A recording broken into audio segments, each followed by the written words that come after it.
Hey everybody, Aaron here. Welcome back to the anime video.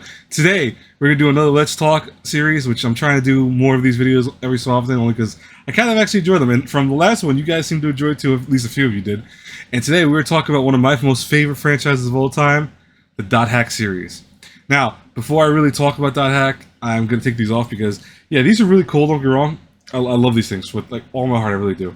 Because they remind me of like every series that does the whole glasses turning light and all that, but you can't see through them. They have no means of seeing through them, so it's kind of weird to see just darkness for the whole time when I'm doing a video. Anyways, so back in the early 2000s, Dot Hack came out. It released originally as, I want to say, Dot Hack Sign. That was what the anime series first came out. And then a PS2 like story also came out, which is it's a sequel at times. Like it is. I'll get more into that. Dot Hack franchise, the whole entire lore for it is very strange. Like, it is so weird. Like, if you talk about all the different parts of the franchise, they go off in different tangents. Like, for example, AI Buster is actually before the Dot Hack series because it was when with the beta slash the alpha of Dot Hack was being played, so everyone was playing that. It was like more beta testers. And then Dot Hack Sign is the more recent series, and then you have the one after that, which is like Dot Hack Infection, which was the one for the PS2, and then you have Dot Hack Roots, which is the before GU, and then you have Dot Hack GU, which comes after Roots, and then you also have like Twilight one, and then you also have all these other spin-off movies and stories. It's listen, I love Dot Hack series, but the franchise is all over the place. Now, the reason why I love the Dot Hack series, though, it's kind of, I have to put this in context. I think it's one of the very few franchises that has so much lore to it that it's almost like you could write 50 books about the series and still not have enough lore about it. So in case you guys didn't know the kind of main premise of Dot Hack, and this is, I'm talking about like the whole premise, was there was one guy, I think his name's Harold Hewick, and he fell in love with this one woman who I forgot her name. You can comment in the comments below. That shows how bad I am when it comes to a certain fandom. But I'm human. But he loved this one. I think it was Emma something.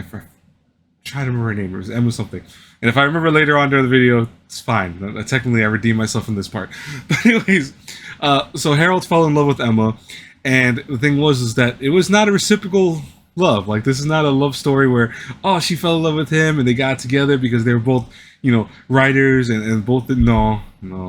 What ended up happening was Harold, professed his love for Emma. Emma was like, nah, I really don't like you that way, fam. And so essentially pushed him to the side. Now, instead of being a normal person going, you know what, this girl don't like me, I'm gonna move on. No, Harold became a sociopath in many ways, where he was like trying to, talk to her, and she just didn't want anything to do with him.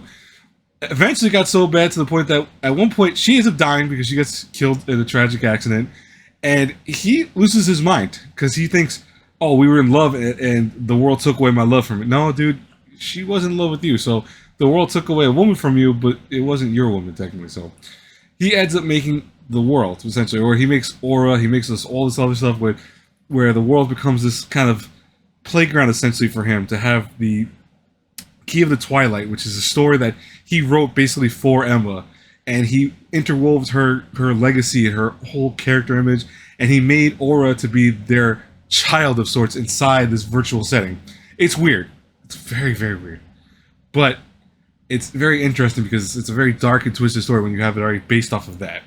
Now, obviously, because you have an advanced AI within a system, it starts at first, or it's not really per se a bad thing, but she starts kind of going off in tangents, and also various things starts corrupting the system. She starts making things that are meant to protect her / be protectors of the whole entire world. They kind of go off their own tangent because they're also AI programs.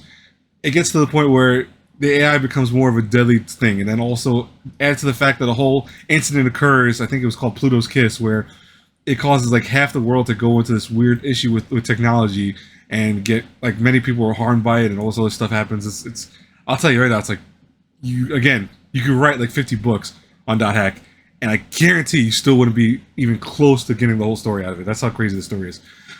But kind of skipping past all that, then the games, the anime take place, and it's like more so following people that are absorbed into the world and end up getting caught into like Aura's kind of trap, not per se on purpose. I don't want to feel like she's trapping people on purpose, but they get caught in her lore and her story, and end up either going into comas or end up getting trapped in the game. This is before, by the way, SAO. So like one of my biggest pet peeves.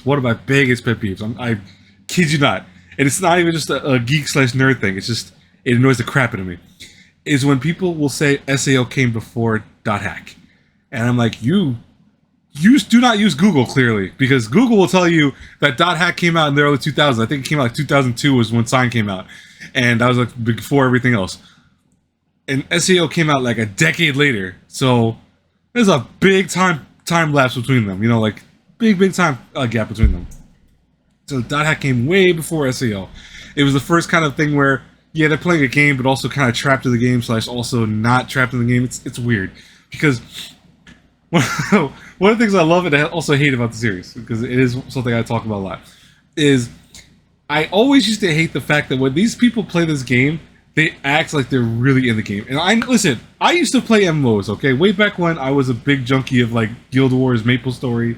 I put hundreds and hundreds of hours, I think MapleStory I put like thousands of hours into, and Guild Wars, both factions and all the expansions for it, I put almost like a couple thousand hours into every single one. Like, I mean, my life was Guild Wars at one time. Not World of Warcraft. I never really got into World of Warcraft. It was just my thing. It wasn't like I didn't really care for it too much. And a lot of my friends that did play World of Warcraft were like super high levels, and they didn't really want to make new characters and stuff like that.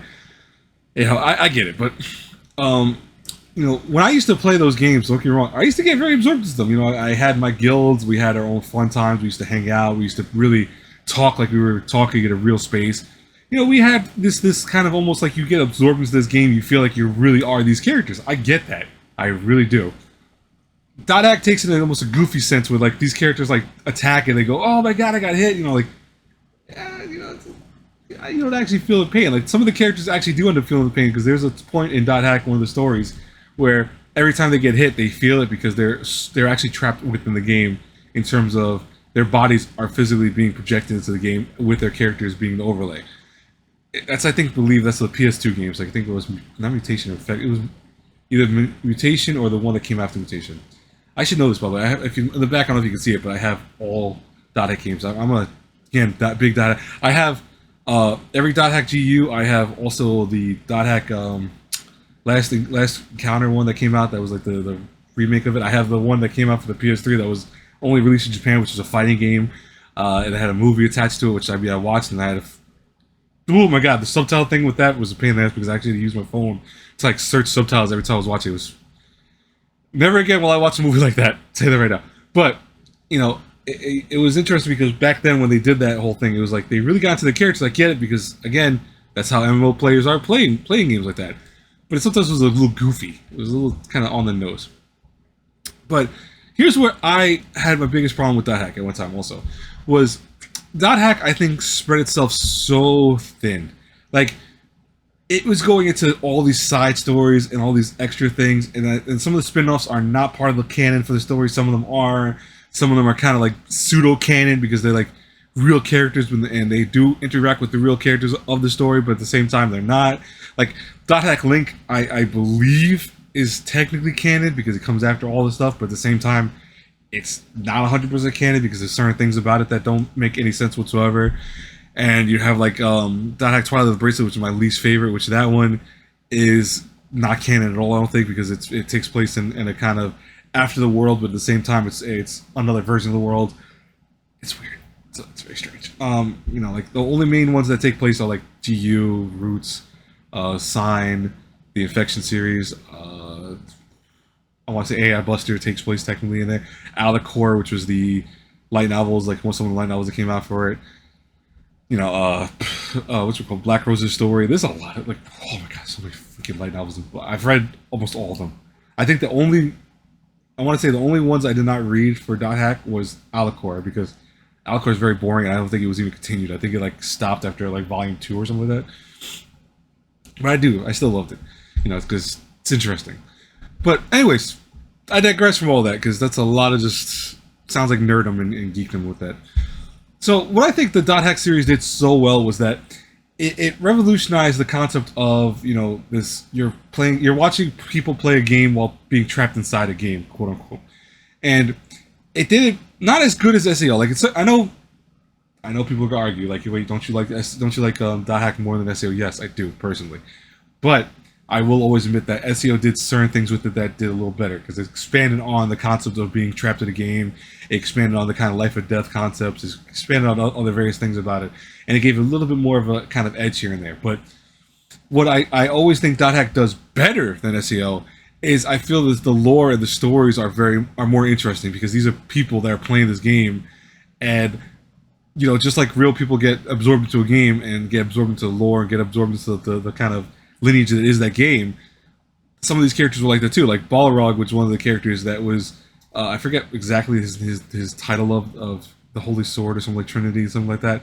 But it was so interesting to see him because he gets so caught up in this kind of illusion that he's a hero because him and Orca way back when were like the original beta testers for this one section, beat like one of the biggest bosses, which was the original Sin, and from then on became like legendary in the game. So from then on too, they became this epitome of, oh, we are legendary heroes. When we play the game, we are the ones that people know about. And I mean, like, it's kind of silly when you think about it because I'm like, I've met famous people that have played, Guild Wars and stuff like that, and you don't really think, oh my god, they're so hot. Like, just playing a character, like that's all end of the day. But they gave it such a depth to it that it kind of makes it almost like, wow, it's very, very realistic, if that makes sense. It's weird, I know. But the dot hack series, I think, is something that we need to see come back. And I've heard from down the grapevine that it is coming back with some unknown work. Something's coming out, and I'm always kind of weird of that because, listen, I love Japan, don't get me wrong, but Japan does some stuff with their franchises where they will then make pachinko games or slot games from a series. Like, for example, Metal Gear at one time was like, they were saying, oh, new Metal Gear coming out, and then it became a pachinko game. And I'm like, you hyped up a legendary franchise for... Okay, like, that's why I'm always kind of weary of the news when they do stuff like that, because they make you really... Again, pachinko in Japan is big, but in America it's like, no, we don't care about it. So I'm hyped about it because I do want to see what they're going to do. I want to see if they're going to make a new franchise. I want to see if they make a new anime. I mean, the lore for dot hack is still ongoing. There's still a lot of stuff they could do with it. Aura's character is kind of still around. I would love to see them kind of expand more on, what happened with Harold after the fact, because Harold is explained in a lot of the stories as a character that he's in his mind and his lineage are now trapped inside the game, and he's kind of like this overseer almost. Like, think of the Matrix, and you think of the character that was like the god in the Matrix. It was the observer or the overseer. He's like that, but at the same time, he really can't do anything. Like, he's more so just observing, and he's also like broken into segments because his mind is so shattered at this point from all the stuff that's had and happened to him. I would love to see him kind of come back. I would love to see the kind of an anime adaptation of Dot Hack Link, because Dot Hack Link was never given a proper English release or anything like that. It was given a Japanese only release. It does have English subs. Like, you can find online people that actually worked to make it so you can play that game with English subtitles, and I give them props because I've played just about like maybe a couple hours of it because I'm just now getting back into it, and there's a lot of text, a lot of dialogue, and they did a great job. Like, I mean, the fan translation is pretty good for the most part, so I give them a lot of credit for that. But I would love to see more dot hack eventually. That's the bottom line to this, and I would think that there's fans out there that I know would love to see dot hack, that they would love to see the return of a series that it was never, I don't want to say ended properly. I think it was just never left on a good note, because when Link came out, the manga got canceled. If I'm not mistaken, by the way, you can tell me in the comments below. But from what I know, the manga was canceled because it only got up to a certain point, and they canceled the series. And it wasn't like the whole franchise was dead, don't get me wrong, because they were still talking about, like, what they were going to do with the franchise. And it wasn't like it was completely caught in this, like, oh, we're not going to ever do anything with it again. It did have a place in Bandai Namco's heart, and Cyber Connect is really the main one to hold it. But it had a place in Cyber Connect's hearts, and it had a place in various other people's hearts and stuff like that. So it's not dead completely, but at the same time, like, where do we go from here? Do we remake Link? I would love, oh my god, if Link got a PS4 adaptation or PS5 adaptation, which I doubt the PS5 part, but a PS4 adaptation for English release too. I'm so happy. Oh my god, I'm so happy. I mean, they would probably look horrible. They would have to like redo all the graphics for it because even on the PSP, it's questionable. And I mean, just do me a favor after the end of this video. Go look up the PSP opening of Dot Hack Link. It's a great song, but the opening itself, like you have to look for the opening, not like just the song itself. Look for the whole opening. Questionable design, questionable. And I know the studio that did it, and people are going to be like, "Well, the studio that did it is very good." I'm not going to say who it is. You'll figure it out when you look at it. But it does not fit the theme at all of Dot Hack, of any of the games, like, or any of the, even the stories in general. I'm like, what the hell what were they thinking when they did that? I digress again though. Anyways, before I keep going on a tangent for another like 20 minutes, I love Dot Hack. I would love to talk with you guys and the girls in the comments below about Dot Hack if you also love the series. And let me know what you think of the franchise. Let me know what you want to see happen in future, games or future light novels or future manga, if you know what they think. What would you like to do? Would you like to restart it, like soft restart? Or would you like to kind of see a PS2 remake of the Dot Hack series, like the 4 games that came out? Let me know in the comments. Anyways, guys and girls, I will talk to you later. Till our paths cross again in the next video. Have a great day, everyone. God bless you all. Bye-bye.